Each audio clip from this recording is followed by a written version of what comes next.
Colin, we got to get a grip. We have gone through a very difficult period in our history. We've had Brexit, we've had all the negotiations, we had all the problems with Brexit now, and then we had COVID. It was like the Second World War.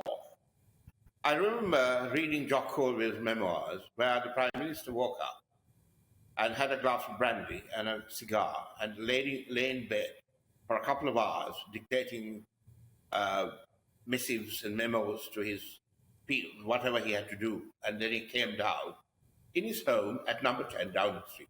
Now, anyone who has worked in Downing Street knows Downing Street. The current Downing Street has 200 people in this decrepit old building working cheek by jowl. So what is a party and what is an office? And what is the problem in getting people out into the garden for a while to give them some fresh air?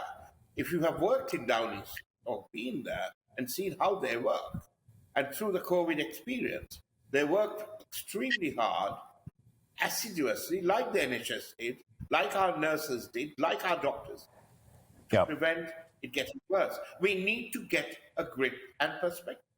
OK. Lewis Bartoli, do you share that view? Are you willing to be sympathetic and understanding that it's a big building, things happen without necessarily prime ministerial oversight, or do you agree instead with those on the backbenches today?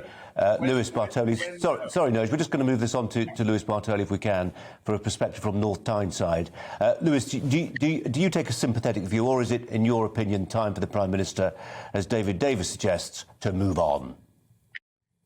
I would love to agree with Mr. Deva. I would love it if the truth were that the Prime Minister could genuinely excuse his actions by perhaps it's a big building and I didn't really know what was going on. But I think that's treating the British public perhaps as fools. The fact of the matter is this was a party when there shouldn't have been a party. It's a breach of trust. It's a breach of the public's trust. And the public are rightly having their say, and unfortunately that means that those at the top, I'm afraid, have to go. Bartoli, what are people telling you on the doorsteps? And I have to say, we get really mixed messages here. We get emails from people saying, you guys, trial by media, it's a hue and cry, signifying nothing. Get other people saying, actually, we should be much tougher on Boris. He's a clown. Is it possible for you, from the perspective from where you're sitting, to give us an overview? Well, I was in the Federation office this morning. I had the displeasure of opening the post and reading the emails, and the results were very clear. Our residents, our constituents said that although they are and were lifelong Conservative voters, that this is a step too far. They just can't swallow this. They've supported Boris in the past. They've supported the party. They want to continue to support the party. They believe in a lot of what he's doing, as we all do. The last thing they want to do is see a Labour government, but they also need a leader with some kind of moral integrity. And unfortunately, I think that the comments that were made today and in PMQs have just meant he's lost that authority. No, David, does there not come a point where loyalty becomes counterproductive, where actually both of you and other Conservative supporters, including MPs, have to make a decision that's in the best interest of the country? And when, as now is the case, the Conservatives are 10 points behind Labour in the polls, they've got to take some radical surgery. No, we are a representative democracy. We elect MPs for a period of 5 years to do what is best with their conscience. We are not a referendum party where every couple of weeks the local referendum dictates what the MP should do. If you want to change the constitution, fine, let's go ahead and do that. But as long as, at the moment, what we are is a representative democracy. We have a thumping majority in the House of Commons.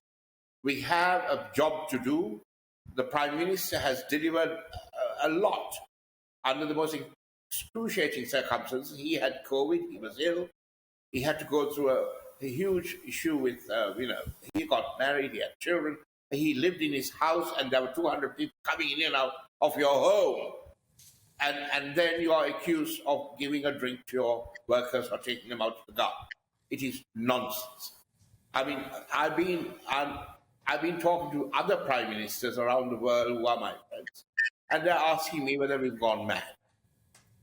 We have a job to do. We got to get a balance.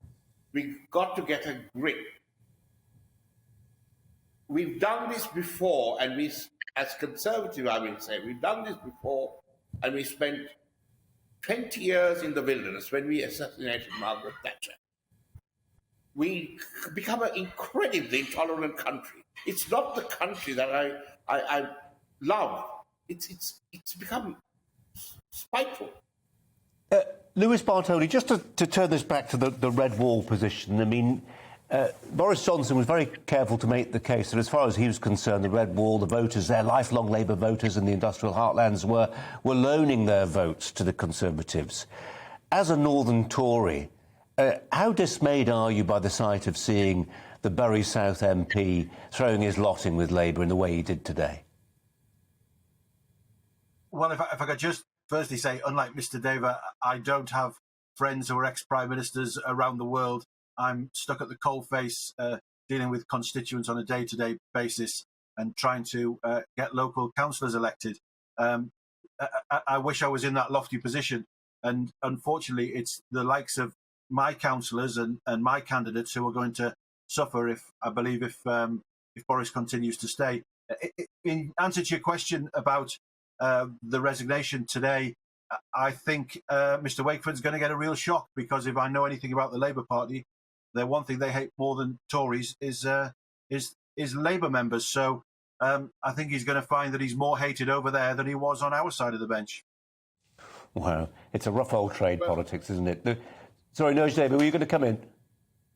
Yes, I was going to say, I do understand the frustration of people who have suffered personal loss and have been told that they can't meet their loved ones when they had died of COVID or had to go and suffer a great deal. That I understand, and we all understand that.